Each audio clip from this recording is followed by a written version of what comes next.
ज्ञान क्या है? ज्ञान वो है, देखो, जब ये संसार नहीं था, आप नहीं थे, तो प्रभु का नाम था। जैसे ये बेटी है, बच्ची का क्या नाम है? जो मोनू की बेटी है, इसका नाम क्या है? अभी 3-4 दिन 5-6 दिन नहीं रहेगा। कब होगा? जब आचार्य जी आएंगे और 15 दिन 9वें दिन उसका नामकरण संस्कार होगा और बेटी का नाम रख दिया जाएगा। ऐसे ही मेरे भाइयों और मेरी बहनों, जब भी भगवान आते हैं, महापुरुष आते हैं, उनका भी नाम, वो भी नाम से ही जागृत होते हैं।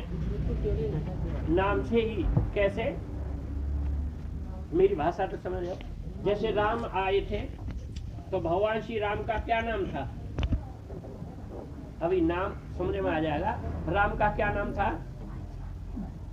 तुम कहोगे राम तो कोई नाम नहीं था, है? नहीं। तुम्हारा क्या नाम था? तुम पैदा हुई थी, तुम्हारा नाम था ही नहीं।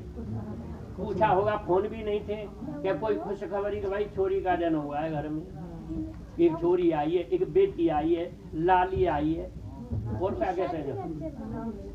नाम नहीं था। नाम कब हुआ तुम्हारा?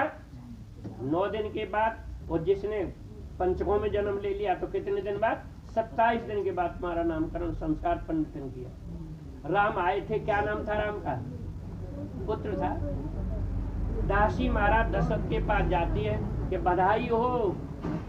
दशरथ महाराज ने कहा, क्या खबर लाई हो? कि महाराज, महलों में एक पुत्र का, चौपाई भी तुम पढ़ते हो, दशरथ पुत्र जन्म सुन काना। दशरथ कब खुश हुए? उन्होंने सुन लिया महलों में पुत्र का जन्म हुआ। राम का जन्म हुआ है। किसका जन्म हुआ? पुत्र का जन्म। दशरथ पुत्र जन्म सुन काना। और 9वें दिन महर्षि वशिष्ठ आए और उन्होंने अपनी मति से, अपनी बुद्धि से नामकरण संस्कार किया और प्रभु राम का नाम क्या रख दिया? राम रखा। तब राम। भगवान विष्णु आए, कृष्ण, शंकर, जो भी महापुरुष आए, उनका शरीर लेके आए, उनके नाम समाज ने, संसार ने, विद्वानों ने रखा। लेकिन हमारा तुम्हारा जन्म किससे पैदा होता है? नाम से। तुम्हारा जीवन किससे जी रहे हो? नाम से। नाम क्या कर रहा है? नाम के 2 अक्षर। अक्षर इसलिए कहा आ नहीं छरनाश, जो कभी नाश नहीं होता। जो ब्रह्म है वो आपके शरीर के अंदर है। ब्रह्म तुम्हारे अंदर है कि नहीं है? तुम सब बोलते हो, क्या बोलते हो? तुम पूर्ण परमात्मा, तुम अंतर्यामी, पार ब्रह्म परमेश्वर, तुम सबके। सबने कहा कि ब्रह्म तुम अंदर। और ब्रह्म सत्यम जगत मिथ्या, और सारा संसार झूठा है, ब्रह्म ही सत्य है, वो आपके शरीर के अंदर है। अब ऐसे उस ब्रह्म का, उसने, ब्रह्म ने ही पिता के शरीर के अंश स्वीकार किया। 9 महीने 7 दिन के अंदर कितनी सुंदर आंख बना दी, नाक बना दी, मुंह बना दिया, कान बना दिया, और मोड़ का शरीर बना दिया। तो बनाने वाला जो शक्ति है, भगवान है, ईश्वर है, वो हमारे शरीर के अंदर है कि बाहर है? तो शरीर के अंदर। लेकिन तुम्हारा पूजा पाठ, टोटा खाना कहाँ चल रहा है? चले गुड़गांव में? कहाँ चले? नगरकोट चले। माँ का मरेगी क्या जाके? न कितने, कहाँ गए? कौन सी जगह गए? वैष्णो। हम भी गए थे वैष्णो देवी। हो गई होंगी 65 साल हो गए।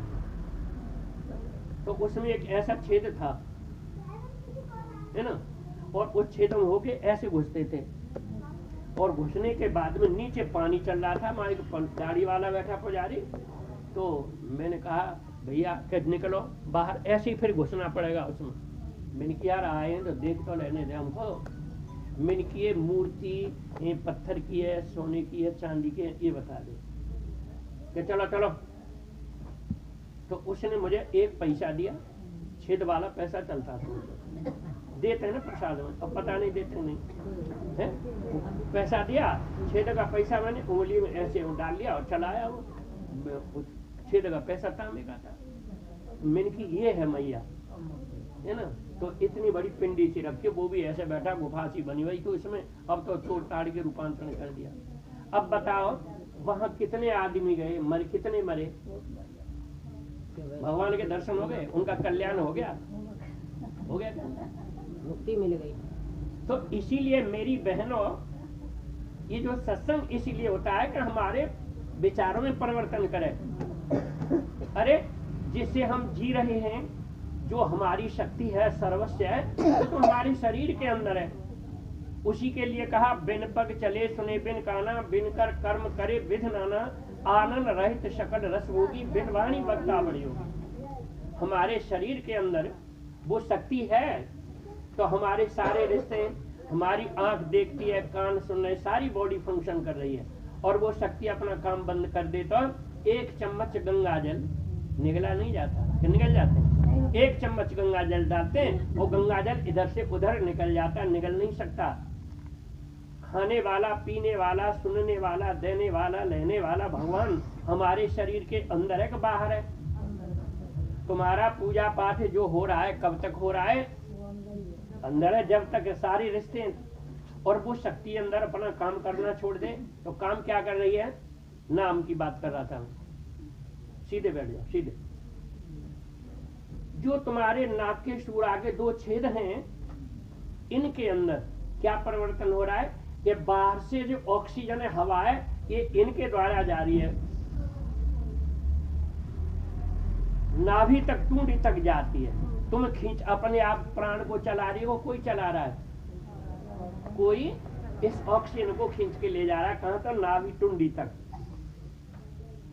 तो एक अक्षर तो इसको अंदर खींच के ले जा रहा है, और एक अक्षर नाभि पर प्रेस देके इस अपान को बाहर निकाल देता है। ठंडा जाता है और गर्म निकलता है। तुम्हारे हाथ ठंडे हो गए होंगे, और न्यों लगा के निकालोगे ऑक्सीजन को, तो गर्म निकलेगा।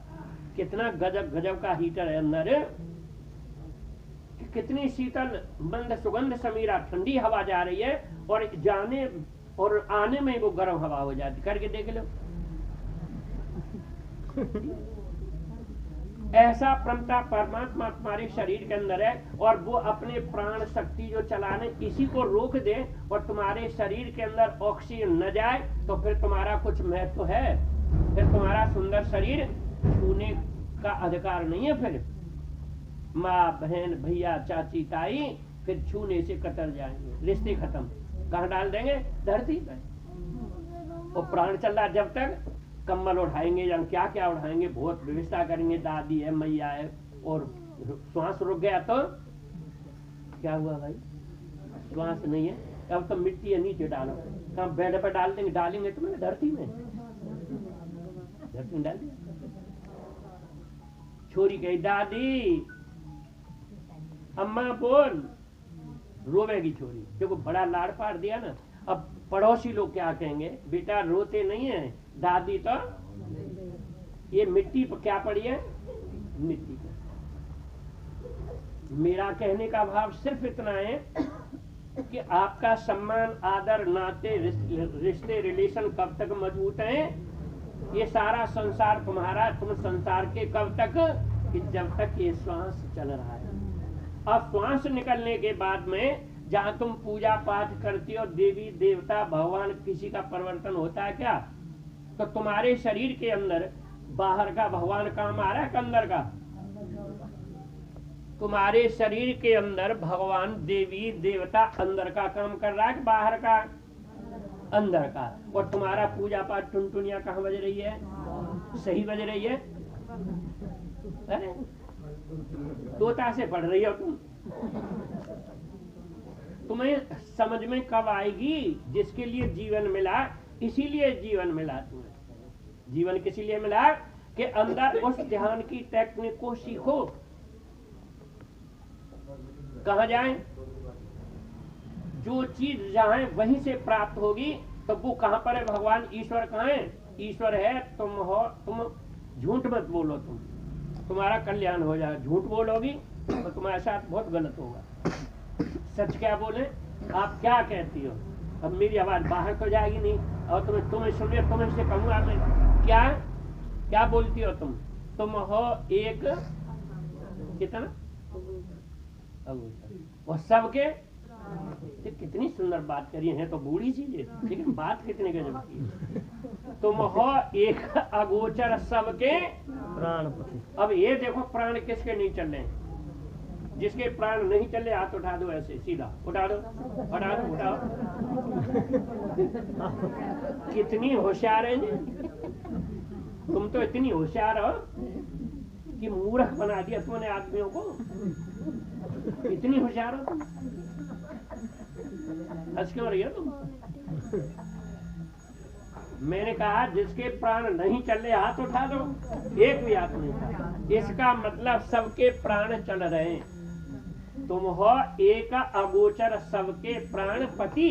जब प्राण तुम्हारे शरीर के अंदर मेरी पूजनीय माताओं बहनों, तो प्राण का पति कहाँ होगा? प्राण के अंदर है। अब उसका जो ध्यान करोगे तो लाभ क्या मिलेगा कि जो ध्यावे फल पावे, दुख बिन से मन का, और सुख संपत्ति घर आवे, कष्ट मिटे। तो मानसिक और शारीरिक सारी तुम्हारी पीड़ना मिट जाएगी, पर अंदर तुम ध्यान कब करोगी? तुम तो टोटकों में पड़ी हुई हो। टोटका उठाने तुम्हारे मुकद्दर में ऐसे लिख दिए हैं भगवान ने कुछ नहीं लिखा, ये सारे संसार में।